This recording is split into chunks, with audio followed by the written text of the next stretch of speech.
तो चले, प्रदेश के मुख्य निर्वाचन अधिकारी नवदीप रेणुका जी हमारे साथ हैं।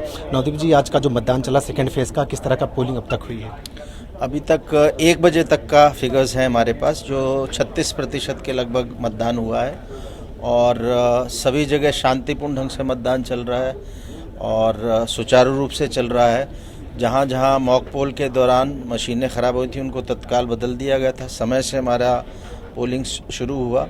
इक्का दुक्का जगह आधे घंटे से अधिक तक लोगों को वेट करना पड़ा मशीन रिप्लेस करने के लिए। बाकी सब जगह आधे घंटे के अंदर ही मशीन को रिप्लेस कर दिया गया था।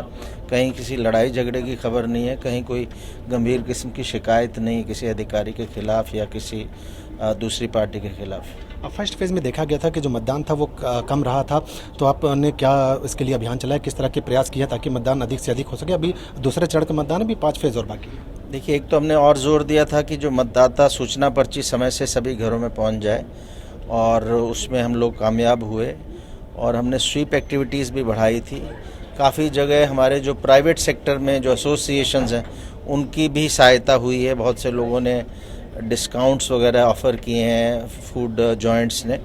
लेकिन मैं समझता हूं कि हमारे मतदाता जागरूक हैं उत्तर प्रदेश के और स्वयं ही अपने मताधिकार का प्रयोग करने के लिए आएंगे और 6 बजे तक जो भी हमारा मतदाता आ जाएगा वोट डालने के लिए पोलिंग स्टेशन पे लाइन में अगर खड़ा होगा तो उसका वोट डलवाया जाएगा। और हमारी पानी आदि की व्यवस्थाएं, शौचालय की व्यवस्थाएं, छाया की व्यवस्था सभी पोलिंग स्टेशंस पे है। कहीं किसी प्रकार का कोई लड़ाई झगड़ा नहीं, बहुत शांति का माहौल है। तो सभी मतदाताओं से मैं ये अपील करूंगा कि अपने मताधिकार का प्रयोग अवश्य करें। जो शिकायतें आती हैं आपके पास, उसके निस्तारण की प्रक्रिया क्या है? आप देखिए, हमने कंट्रोल रूम बनाए हुए हैं कई तरह के।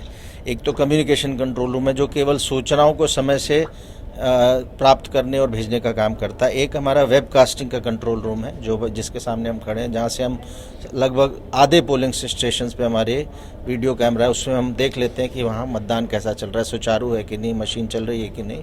इसके अलावा हमारा एक शिकायतों का कंट्रोल रूम है जिसमें पर्याप्त संख्या में हमने कर्मचारी लगा रखे हैं, ज़िले बांट रखे हैं।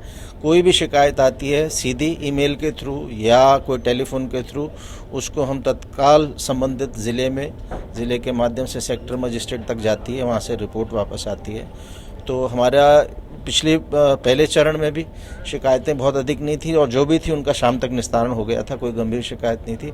ऐसा ही आज दूसरे चरण में भी देखने को मिल रहा है। एक अंतिम प्रश्न है कि कई बार क्या होता है कि मतदाता का नाम मतदाता सूची में होता है लेकिन वोट डालने में उससे दिक्कत होती है, तो क्या और चीज़ें हैं जो जिसके अगर मतदाता कार्ड नहीं है तो किस आधार पर वोट डाल सकते? देखिए, सबसे महत्वपूर्ण है कि मतदाता का नाम मतदाता सूची में होना चाहिए। अगर मतदाता सूची में नहीं है तो वोट नहीं डाल सकता।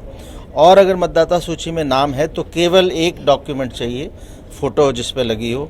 अगर वो इलेक्टर फोटो आइडेंटिटी कार्ड है तो बहुत अच्छी बात है, अगर वो नहीं है तो भी 12 अन्य दस्तावेजों का ऑप्शन अवेलेबल है जिसमें driving licence, PAN card, pension संबंधी दस्तावेज, बैंक की पासबुक, आधार कार्ड, ऐसे 12 काफ़ी ऑप्शन काफ़ी ज़्यादा हैं।